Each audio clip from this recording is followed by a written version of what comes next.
Hi, welcome to Roosterville USA. We got a lot of stories to tell, and we hope you'll enjoy this one. In December 1829, a traveler crossed into Clay County, Missouri, the absolute western limit of American emigration, the Ultima Thule of the frontier. Beyond that invisible borderline stretched a massive, unorganized territory inhabited by the Iowa, Sac, and Fox tribes. The traveler's introduction to this raw landscape was abrupt. After arriving via Meese Ferry, he hadn't ridden 2 miles into the dense, wintry forest before he had to dismount to kill a wild opossum blocking the path. Yet, despite this rugged and violent arrival, the traveler immediately declared this remote outpost the very paradise of western towns.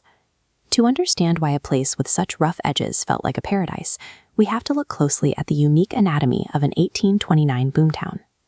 Liberty, Missouri operated as the bustling headquarters of the upper region of the state. It was a vital, high-stakes hub for navigation and river trade. Looking at this illustration of a steamboat navigating the hazardous, tree-choked lower Missouri, you get a sense of the physical reality of this trade.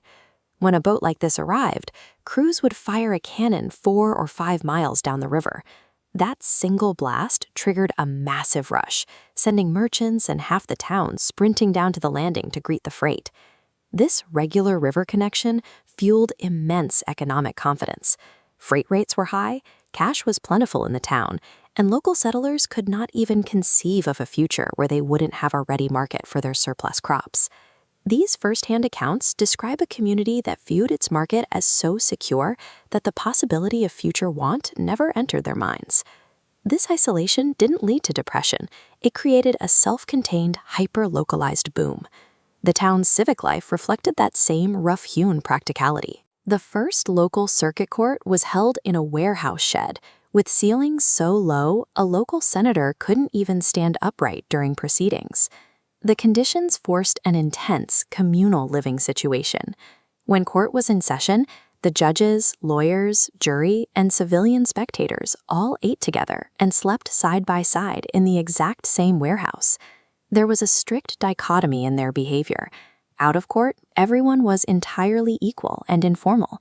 But the moment court was in session, strict legal dignity and decorum were fiercely maintained by everyone in the room. The frontier environment stripped away the physical architecture of class and prestige. Without grand buildings or elevated benches, the justice system relied entirely on shared survival and mutual respect. Despite the low ceilings and log cabins, there was an unexpected high society at the very edge of the map. The town hosted frequent formal balls, drawing ladies and military gentlemen who traveled down from Fort Leavenworth to attend.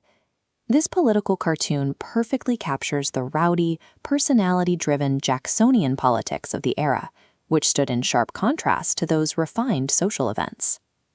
19th century stump speaking was a chaotic, theatrical affair, where candidates relied heavily on informal posturing. Take the specific case of a man named Neil G., who ran for local sheriff.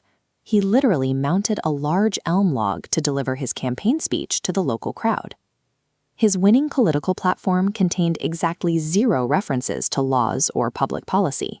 Instead, he simply bragged to the voters that he had killed more wolves and broken down more nettles than any other man in Clay County.